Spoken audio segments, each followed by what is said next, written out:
በጎጃም የክልሉ ዋና መቀመጫ የሆነችውን ባህር ዳር ከተማን ጨምሮ በወረዳና በሌሎች አነስተኛ ከተሞች ሳይቀር የመሸገው የብልጽግና ሰራዊት ጥቃት መሰንዘሩን ቀጥሏል።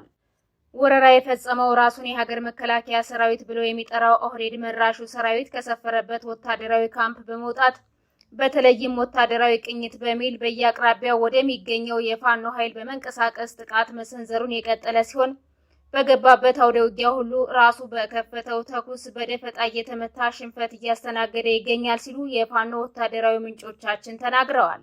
የህወሓት ታጣቂዎች ከትግራይ አዋሳኝ አካባቢዎች መታወቂያዎችን በማሰራት እየጠፉ ስለመሆኑ ተገለጸ። በሸዋ ጠቅላይ ግዛት በእንሳሮ ወረዳ ሳላይሽ ቀበሌ በልበሊት ላይ ዛሬ ታላቅ ዓመታዊ የኢየሱስ ክርስቶስ የዕርገት በዓል በድምቀት ተከብሮ ውሏል። በሰሜን ወሎ ዞን ወርጌሳና ሀብሩ እየተባሉ በሚጠሩ አካባቢዎች በተለያዩ አቅጣጫዎች በተደረገ ከባድ ውጊያ በከባድ መሳሪያ የታገዘ ውጊያ የከፈተው የብልጽግና ሰራዊት ከፍተኛ ሽንፈት ገጥሞታል። አድማጭ ተመልካቾቻችን እነዚህንና ሌሎች ተጨማሪ መረጃዎችን ይዘናል።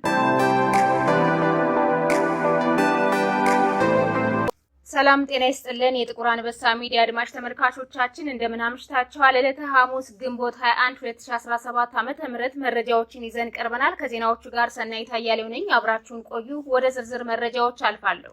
ጎጃም የክልሉ ዋና መቀመጫ የሆነችውን ባህር ዳር ከተማን ጨምሮ በወረዳና በሌሎች አነስተኛ ከተሞች ሳይቀር የመሸገው የብልጽግና ሰራዊት ጥቃት መሰንዘሩን ቀጥሏል። ወረራ የፈጸመው ራሱን የሀገር መከላከያ ሰራዊት ብሎ የሚጠራው ኦህዴድ መራሹ ሰራዊት ከሰፈረበት ወታደራዊ ካምፕ በመውጣት በተለይም ወታደራዊ ቅኝት በሚል በየአቅራቢያው ወደሚገኘው የፋኖ ኃይል በመንቀሳቀስ ጥቃት መሰንዘሩን የቀጠለ ሲሆን በገባበት አውደ ውጊያ ሁሉ ራሱ በከፈተው ተኩስ በደፈጣ እየተመታ ሽንፈት እያስተናገደ ይገኛል ሲሉ የፋኖ ወታደራዊ ምንጮቻችን ለሚዲያችን ተናግረዋል።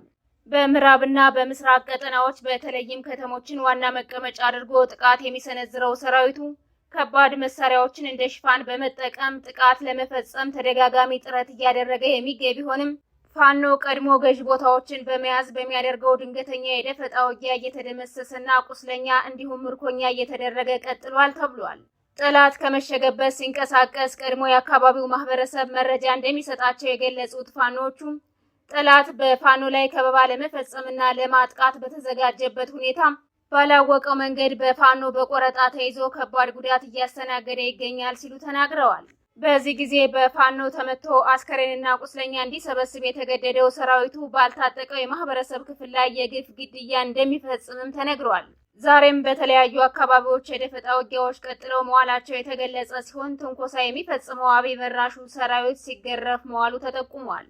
ይህ በእንዲህ እንዳለ ምዕራብ ጎጃም ኮሶበር ከተማ ከአንድ ቀን በፊት በደፈጣ የተመታው የብልጽግና ሰራዊት 4 ንጹሃኖችን በግፍ መግደሉ ተሰምቷል። በሰነዘረው ጥቃት ያጠፋ መልስ ተደርጎበት ከባድ ጉዳት ያስተናገደው ይህ ኃይል ወታደራዊ ኢላማ በሌለበት ወደ ንጹሃን መንደሮች ከባድ መሳሪያዎችን በመወርወር 4 ንጹሃኖችን ሲገድል በርካቶችን አቁስሏል ተብሏል። በሌላ በኩል ጎጃም በተለያዩ ቀጠናዎች የገባው የብልጽግና ሰራዊት አገዛዙን በመክዳት ፋኖን መቀላቀሉን ቀጥሏል። ሰራዊቱ ወታደራዊ አዛዦችን ሳይቀር በመያዝ የስምሪት ቀጠናውን በመልቀቅ የፋኖ ኃይሎችን በየቀኑ እየተቀላቀለ እንደሚገኝ የፋኖ ወታደራዊ ምንጮቻችን ጨምረው ገልጸዋል። አገዛዙን እየከዳ የሚገኘው በርካታ ቁጥር ያለው የብልጽግና ሰራዊት ከቡድን እስከ ነፍስ ወከፍ መሳሪያዎች በመያዝ ፋኖን እየተቀላቀለ የሚገኝ ሲሆን አብዛኛውን ቁጥር የሚይዘው የፋኖን ትግል እየተቀላቀለ የሚገኝ ሲሆን ቀሪዎቹ ደግሞ ወደ ቤተሰቦቻቸው እንደሚላኩም ተጠቁሟል። የህወሓት ታጣቂዎች ከትግራይ አዋሳኝ አካባቢዎች መታወቂያዎችን በማሰራት እየጠፉ ስለመሆኑ ተገለጸ። የህወሓት ወታደሮች መታወቂያዎችን በማሰራትና ትጥቃቸውን በመሸጥ እየጠፉ እንደሚገኙ ነው የተገለጸው። በርካታ ቁጥር ያላቸው ታጣቂዎች ወደ አማራ ክልል በመግባት ወደ ራያ ቆቦና ወደ ሌሎች አካባቢዎች ትምህርት ቤቶችን ካምፕ አድርገው መስፈራቸውና እንዲሁም በማህበረሰቡ ላይ ጥቃት እየፈጸሙ እንደሚገኙ ይታወቃል። በሌላ በኩል ደግሞ ወታደሮቹ ከትግራይ አዋሳኝ አካባቢዎች መታወቂያዎችን በማሰራትና ትጥቃቸውን በመሸጥ ወደ አዲስ አበባ እየገቡና እንዲሁም ከሀገር እየወጡ እንደሚገኙ ተነግሯል። በመሆኑም በሁለት ወራት ውስጥ ብቻ 75 የሚደርሱ የህወሓት ታጣቂዎች የጦር መሳሪያቸውን በመሸጥ መጥፋታቸው ተጠቁሟል።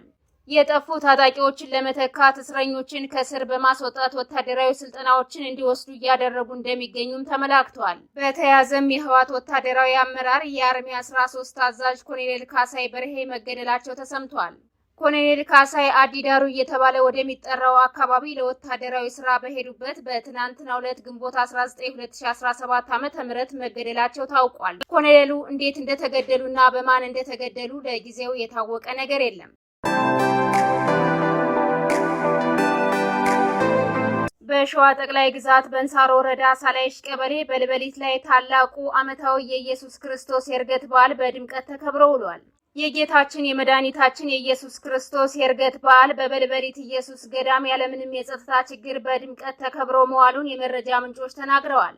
በዚህ ክብረ በዓል ላይ ታላላቅ የእምነት አባቶች ከተለያዩ ገዳማትና አድባራት ሲገኙ እንዲሁም ከተለያዩ የሀገሪቱ ክፍሎች ምዕመናን በመገኘት የበረከቱ ተካፋይ ሆነዋል። ይህ ክብረ በዓል ሲከበር ጸጥታውን በማስከበርና የአካባቢውን ሰላምና ደህንነት በማስጠበቅ ረገድ የአማራ ፋኖ ሸዋ ጠቅላይ ግዛት እዝ መሐመድ ቢሆነኝ ኮር ደጃዝማች ተሰማ እርገጤ ክፍለ ጦር ፋኖች ከትናንት ጀምሮ ከፍተኛ ስራዎችን ሰርተዋል ተብሏል። ይህ በእንዲህ እንዳለ ወደ ጻድቃኔ ማርያም ለንግስ የሚሄዱ መንገደኛ ምዕመናን በአገዛዙ ኃይሎች መታፈናቸው ተሰምቷል። ትናንት ግንቦት 20 2017 ዓ.ም አዲስ አበባን ጨምሮ ከተለያዩ የሀገሪቱ ክፍሎች ተሰባስበው ዛሬ የሚከበረውን የእመቤታችን የቅድስት ድንግል ማርያም መገለጥን የሚከበርበት የግንቦት 21 ዓመታዊ በዓልን ለማክበር ወደ ደብረ ምጥማቅ ጻድቃኔ ማርያም ገዳም እየተጓዙ የነበሩ ምዕመናኖች በብልጽግናው የገዳይ ስብስብ መታፈናቸውን ኢትዮ 360 ዘግቧል። ተጓዦቹ የታሰሩት ደብረ ብርሃን ከተማን አልፈው ቀየት ከተማ ሲደርሱ ስለመሆኑም ታውቋል።